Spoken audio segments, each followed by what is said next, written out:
So it's been a little over a month since I've posted anything.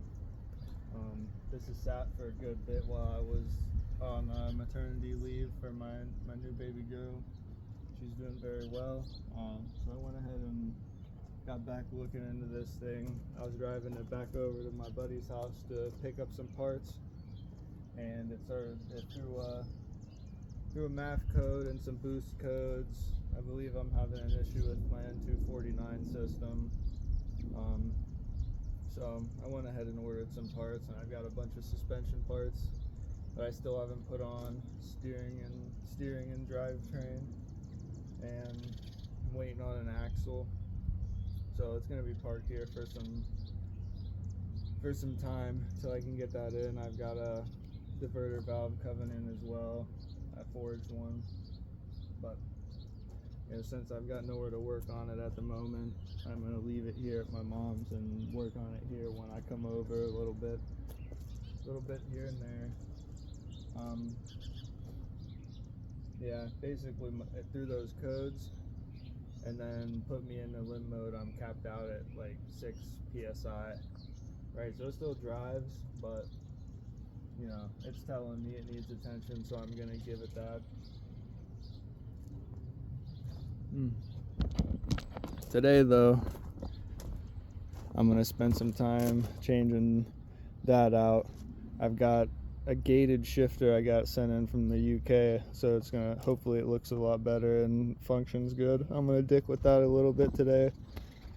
But also I'm gonna lift the front end up, I think, half an inch, because the front end is a little bit lower than the rear end, and the rear end is as low as it'll go. So I'll lift the front end up to match the rear end, and that'll give me just that little bit more clearance on my oil pan as well. We're slowly gonna get it right, but yep.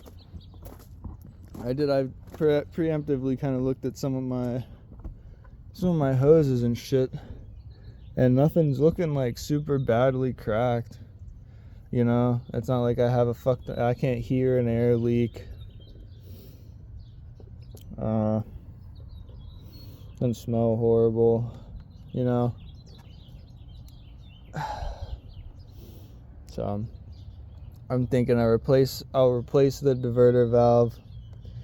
If I need to, I'll replace the N249 solenoid because it's cheap. I replaced a bunch of these vacuum lines recently, so they shouldn't be leaking.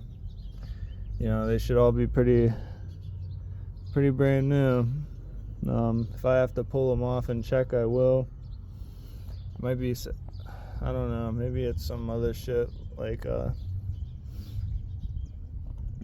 secondary air injection or a PCV leak or something, but it's gonna get diagnosed and figured out. I'm gonna change the intake out too. I've got a guy with a new speed one I'm gonna go pick up this weekend. So we'll see. Maybe it sits here so long that I decide to just do all the coolant hoses as well. I'm not sure.